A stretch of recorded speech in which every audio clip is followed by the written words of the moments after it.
नमस्कार, मैं हूं विवेक और तफ्तीश में आपका स्वागत है। गुनाह की काली दुनिया डरावनी होती है। गुनाहगार कितना भी शातिर ज़हीन क्यों ना हो, वारदात का सबूत वो छोड़ जाता है। जुर्म की उसी स्याह सुर्ख निशानों की हम करते हैं तफ्तीश।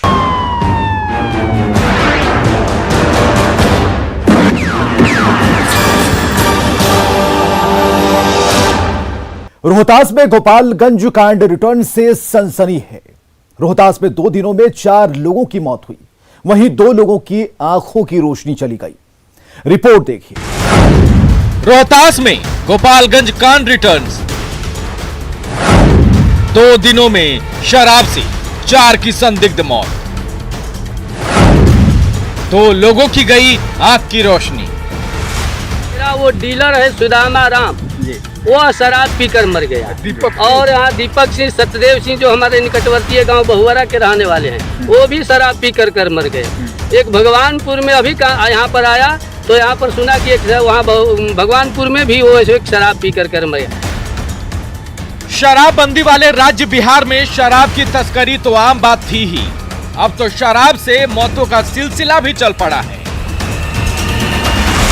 गोपालगंज और मुजफ्फरपुर में हुई शराब से मौतों को लोग अभी भूले भी नहीं थे कि रोहतास में 4 लोगों की संदिग्ध मौत हो गई और 2 की आंख की रोशनी चली गई। 2 दिनों के अंदर करगहर और परसुत हुआ उपी थाना क्षेत्र में 4 लोगों की जान चली गई। बहुआरा के दीपक सिंह, दिनारा के विपिन राय, खरेज के अरुण सिंह और बस्तलवा के सुदामा राय की शराब से संदिग्ध मौत हो गई। बस्तलवा के पीडीएस डीलर सुदामा राम का भाई जगदीश राम तो खुद ये मान भी रहा है कि उसका भाई शराब पिया करता था और मौत से कुछ दिन पहले उन्होंने शराब पी थी। पहले से शराब उराब पीते थे क्या? पहले तनी मनी पियत रहन, मतलब उनकर बदनामी रहे कि दारू पिएलन। हाँ। कितना दिन पहले पिए थे वो? पहले जाना था कि 5-6 रोज हो गए रहे। अच्छा। भगवानपुर के विजय सिंह और शोभीपुर के सुरेंद्र पाल की आंखों की रोशनी चली गई। गांव वाले इसे भी जहरीली शराब से जोड़कर देख रहे हैं। शोभीपुर का सुरेंद्र पाल तो ये खुद भी मान रहा है कि उसने कुछ दिन पहले शराब पी थी, लेकिन रोहतास में नहीं, बनारस में। शराब तो हम बनारस गए दावत तुझे बनारस से पी ले। अच्छा। अगर 4 दिन के बाद में हमार तबीयत खराब है, मंगलवार के पी ले, शुक्र को आंख। तो ये जो हम शराब पिए थे बनारस में पिए थे, इधर नहीं पिए थे? ना, इधर नहीं पिए। शराबबंदी वाले राज्य में कोई भी ये तो स्वीकार नहीं करेगा कि उसने शराब पी थी। यही हाल अधिकारियों का भी है। इस मामले में फिलहाल कोई भी कुछ बोल नहीं रहा। कुछ लोग अफवाह फैला रहे हैं और फर्दर फिर हम इस पर और भी लोगों की जांच करा रहे हैं और छापामारी की टीम भी हम भेज रहे हैं, लेकिन अभी तक जो मामला सामने है इससे कोई पुष्टि इससे नहीं हो पाई। लेकिन इलाके में चर्चा का बाजार गर्म है कि शराब ही इन लोगों की मौत का कारण बना है। गांव के लोगों का कहना है कि करगहर थाना क्षेत्र के बहुआरा, तेंदुनी, लोकनाथपुर, धनेज आदि इलाकों में खुलेआम शराब की बिक्री होती है। घटना के बाद सवाल है कि शराब बन नहीं रही तो मिल कैसे रही है, और अगर शराबबंदी के बावजूद शराब बिक रही है तो गलती क्यों नहीं मानते अधिकारी? आखिर लीपापोती में क्यों जुट जाता है प्रशासन? गलती नहीं मानेंगे तो सुधार कैसे करेंगे? न्यूज़ 18 के लिए रोहतास से अजित कुमार की रिपोर्ट। बिहार में बेखौफ शराब तस्करों पर लगाम लगाने में पुलिस फेल है। अगर कोई पुलिस वाला एक्शन लेने की कोशिश करता है तो अंजाम बेहद ही खौफनाक होता है, क्योंकि जाम छलकाने वालों से पंगा लेने का मतलब है जान से हाथ धोना। शराब तस्करों की फौज से सावधान, बेखौफ स्मगलर, खौफ जदा खाकी।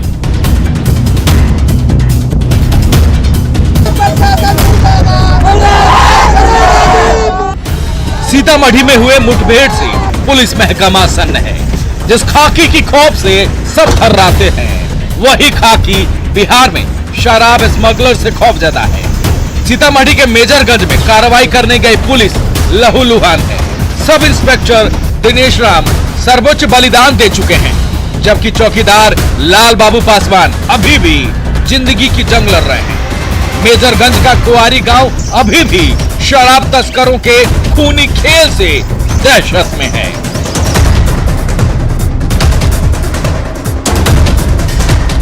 तिरहुत प्रक्षेत्र के आईजी गणेश कुमार खुद सीतामढ़ी पहुंचे, कुआरी गांव में वारदात स्थल का जायजा लिया और एसपी को कई निर्देश दिए। बहुत ही दुखद घटना हुई जिसमें हमारे वीर साथी कर्तव्य के दौरान शहीद हुए हैं।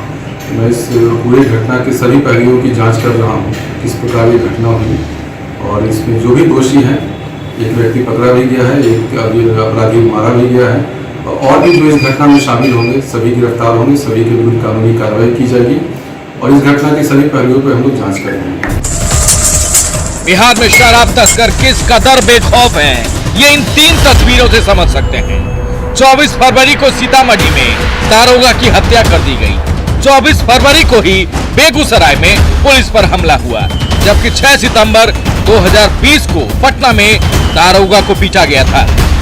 शराबबंदी को सफल बनाने के लिए भले ही लाख कोशिश की जाती रही हो, लेकिन जो तस्वीरें सामने हैं उससे आज खाकी भी खौफजदा है। सीतामढ़ी से संवाददाता राकेश कुमार की रिपोर्ट, न्यूज़ 18। बात सहरसा की उस वायरल वीडियो की करते हैं जिसमें सलखुआ थाने के एएसआई नागेंद्र सिंह की दादागिरी साफ दिखती है। बिना वर्दी के सीआरपीएफ जवान पर वे रौब दिखाते हैं और बदसलूकी कर रहे हैं। पुलिस की क्रूरता का वीडियो वायरल, बिना वर्दी के दारोगा की दादागिरी देखिए, सीआरपीएफ जवान से बदसलूकी देखिए।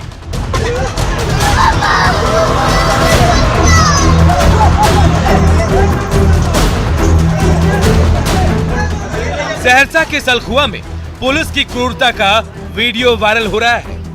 वीडियो में कमर में पिस्टल और बिना वर्दी के पुलिस पदाधिकारी लोगों से बदसलूकी करते नजर आ रहे हैं। आपको बता दें कि सलखुआ थाने की पुलिस प्रेम प्रसंग में अपहरण से जुड़े एक मामले में कार्रवाई करने गई थी। खबर मिलते ही एएसआई नागेंद्र सिंह और एक अन्य जवान बिना वर्दी के ही कार्रवाई के लिए निकल गए, जबकि साथ खड़ा तीसरा जवान वर्दी में दिख रहा है। उसके बाद क्या हुआ आप खुद सुन लीजिए। पुलिस जब पकड़ने के लिए आया तो वो बोला, वो जो दामाद जो था हम लोग का, वो आणवी था, तो वो बोला कि देखिए आप लोग अगर पकड़िएगा तो इसको महिला पुलिस लाइए, इसके बाद पकड़िएगा। तो वो नहीं मान रहा था, उसको जबरदस्ती घिसेट रहा था। वो जो सास थी उसको, तो जब घिसेट रही तो बोले कि आप इसको नहीं पकड़िए, महिला पुलिस लेके आइए और तब इसको ले जाइएगा। वो नहीं माना, उसको कॉलर पकड़ के घिसेटते ले गया वहाँ दरवाजे तक। सिविल में था नागेंद्र बाबू, उनका लड़का का माँ था, उसको पकड़ने के लिए आया, डेरा पकड़ने के लिए आया। वह बोला कि फौजी साहब आप बिना महिला फोर्स को नहीं पकड़ सकते हैं। उसको धमकी दिया, पिस्टल उसको सटा दिया, नहीं आपको मार देंगे। बाय जबरदस्ती करने लगा। उसका ससुराल था इस जगह। इसके बाद उसको गाड़ी में चढ़ा लिया, गाड़ी में चढ़ा को थाना ले गया। 6 बजे शाम में उनको छोड़ा। सही सुना आपने, सीआरपीएफ जवान ने एएसआई नागेंद्र सिंह सिर्फ इतना ही कहा था कि बिना महिला पुलिस के आप कैसे महिला को पकड़ रहे हैं। इतने में एएसआई नागेंद्र सिंह आग बबूला हो गए। जवान को बिना वर्दी के वर्दी रौब दिखाने लगे, उसे कानून सिखाने लगे, उसे अंदर भेजने की धमकी देने लगे और बिना किसी जुर्म के अपने साथ पिस्टल की नोक पर थाने भी ले गए। शाम तक हाजत में रखा भी, लेकिन बाद में उसे छोड़ दिया। अब सवाल ये है कि क्या पुलिस वालों से सवाल पूछना गुनाह है? छापेमारी के दौरान महिला पुलिस क्यों नहीं थी? पुलिस वालों को बदसलूकी का हक किसने दिया? क्या विभाग इस वायरल वीडियो की जांच करेगा? वायरल का तो हमको पूरा स्पष्ट नहीं है। ऐसा नहीं है कि बिना वर्दी का नहीं जा सकता है वो छापामारी में। उसके साथ पुलिस बल है जो वर्दी में है और उसे तुरंत सूचना मिली थी। जो वो पदाधिकारी जो अनुसंधान करता थे जो है, और जैसे थे वो वैसे ही निकल गए जो है।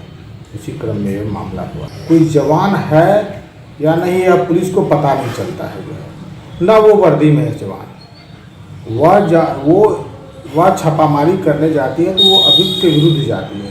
ऐसा नहीं है कि उसको अगर उसके बीच में अगर कोई आता है तो उसके साथ धरपकड़ होती है, तो ऐसा नहीं है कि जो है कि नहीं हो सकता। डीएसपी साहब सही कहा आपने, बिना वर्दी का ये पता नहीं चलता है कि कोई जवान है या आम आदमी। ये बात तो सलखुआ थाने के एसआई नागेंद्र सिंह पर लागू होती है, जो बिना वर्दी के रौब दिखा रहे हैं और सीआरपीएफ जवान का कॉलर पकड़कर धक्का मुक्की कर रहे हैं। ये पुलिस का कौन सा चेहरा है? कुमार अनुभव सिंह, न्यूज़ 18 सहरसा।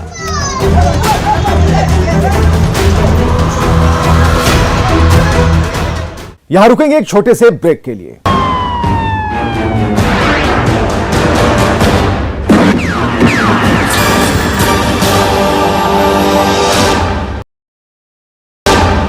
पंचायत चुनाव के नजदीक आते ही मुंगेर में हथियारों की मंडी सजने लगी है। पिछले 3 दिन के भीतर पुलिस ने भारी मात्रा में अवैध हथियारों के साथ कई हथियार तस्कर और उसके बनाने वालों को गिरफ्तार किया। मुंगेर एसपी ने खुलासा किया है कि नक्सल संरक्षण में ये हथियार बनाए जा रहे हैं और पंचायत चुनाव को ये प्रभावित कर सकते हैं।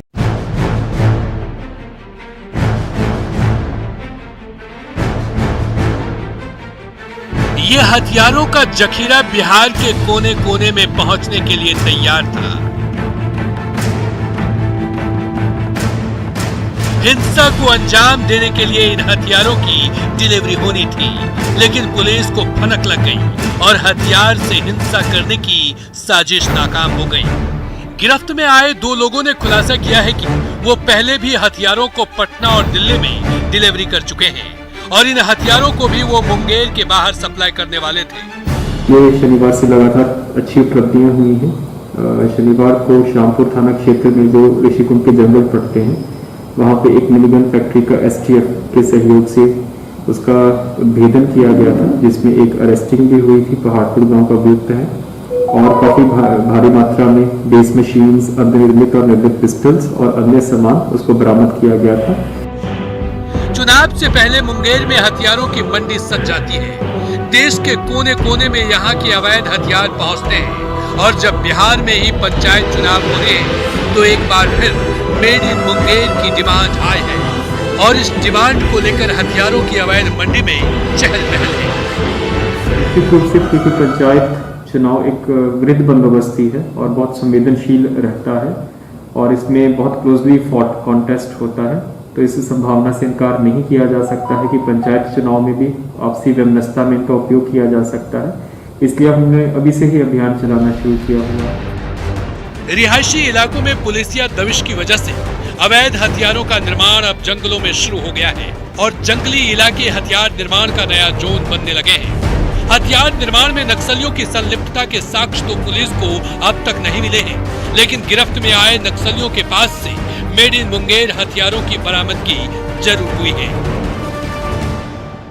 3-4 सालों से कार्रवाई हुई है, तो उसमें अब रिहायशी क्षेत्रों की जगह पे ज्यादातर जो सुदूर क्षेत्र है जहाँ पर पुलिस की पहुंच कम है, वहाँ पे ये लोग निर्माण ज्यादा कर रहे हैं। तो इसमें हम लोग जो हमारे जिला में सभी बल हैं, चाहे डिस्ट्रिक्ट पुलिस हो, चाहे एसटीएफ हो, इवन जो केंद्रीय अर्धसैनिक बल हैं, उनकी सहायता लेकर हम लोग ये कॉर्डनिंग करवाते हैं और हम लोग उनके सहयोग से इवन डीपर जंगल्स में जाकर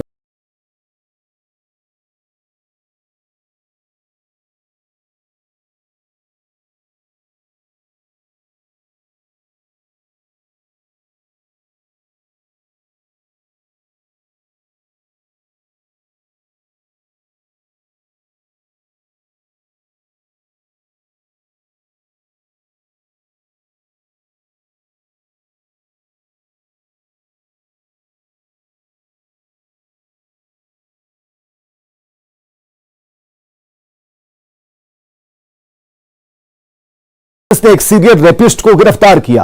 आरोप है कि गिरफ्तार शख्स ने 66 महिलाओं के साथ बलात्कार किया है। आरोपी डिलीवरी बॉय के रूप में काम करता था और इसी काम की आड़ में उसने महिलाओं को अपना शिकार बनाया। जुर्म का जो कच्चा चिट्ठा सामने आया, उसे सुनकर पुलिस और पब्लिक के साथ साथ कोलकाता की आधी आबादी सहमी हुई है।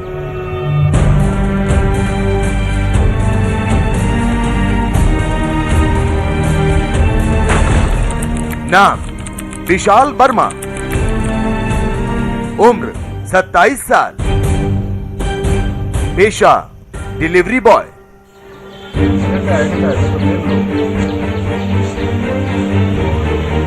इस छोटे से तारुफ से अभी तक बात साफ नहीं हुई होगी और यही सवाल जहन में कौंध रहे होंगे कि आखिर जिसे हथकड़ियों में जकड़ा गया है उसका गुनाह क्या है और क्यों पुलिस के साथ साथ कोलकाता की पब्लिक भी इसके गुनाहों को उजागर करने को आमादा है।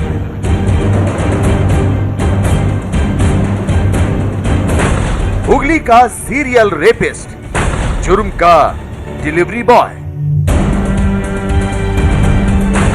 66 महिलाओं को बनाया शिकार, बंदूक के दम पर ब्लैकमेलिंग, तस्वीर और वीडियो से खुला सच। आपने एकदम दुरुस्त सुना, आधी आबादी। जी हां, कानून की हथकड़ियों में जिसे जकड़ा गया है उसके निशाने पर कोलकाता की आधी आबादी ही थी। इस पर सिलसिलेवार तरीके से कई महिलाओं के साथ रेप करने का संगीन इल्जाम है। इधर राजधानी रांची में मास्क अपराधियों के लिए वरदान बन गया है। कोरोना से बचने के लिए कम, लेकिन लूट के दौरान चेहरा छुपाने के लिए इसका ज्यादा इस्तेमाल हो रहा है। रांची वासी रहे सावधान, मास्क बना लुटेरों के लिए वरदान, अपराधियों का तांडव सरेआम, मास्क वाले लुटेरों से सावधान। 2 गज की दूरी, मास्क है जरूरी। कोरोना से बचने के लिए मास्क जरूरी है, लेकिन अपराधी इस मास्क का इस्तेमाल कोरोना से बचने के लिए नहीं बल्कि अपनी पहचान छुपाने के लिए कर रहे हैं। सीसीटीवी में कैद हुई तस्वीर इस बात की तस्दीक करती है। रांची में 3 हथियारबंद अपराधी एक मेडिकल स्टोर में पहुंचते हैं और हथियार के बल पर लूट की वारदात को अंजाम देते हैं। सीसीटीवी फुटेज में आप देख सकते हैं कि मेडिकल स्टोर को दुकानदार बंद करने की कोशिश कर रहा है। तभी अचानक फिल्मी अंदाज में मास्क लगाए 3 बदमाश दस्तक देते हैं। अपराधी नंबर 1, इसे भी पहचानिए।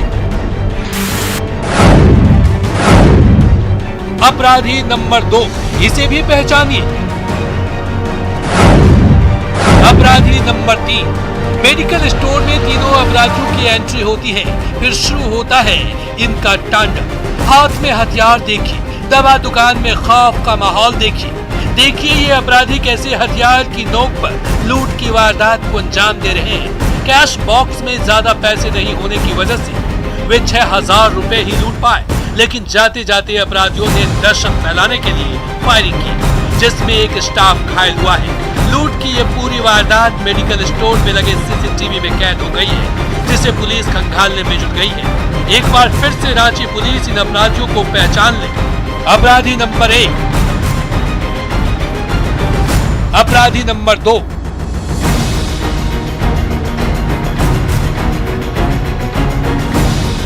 अपराधी नंबर 3। तस्वीरें सामने हैं, बस जरूरत है इन्हें सलाखों के पीछे पहुंचाने की, ताकि शहर शांत रहे और आम जनता सुरक्षित महसूस करे। ओम प्रकाश, न्यूज़ 18 रांची।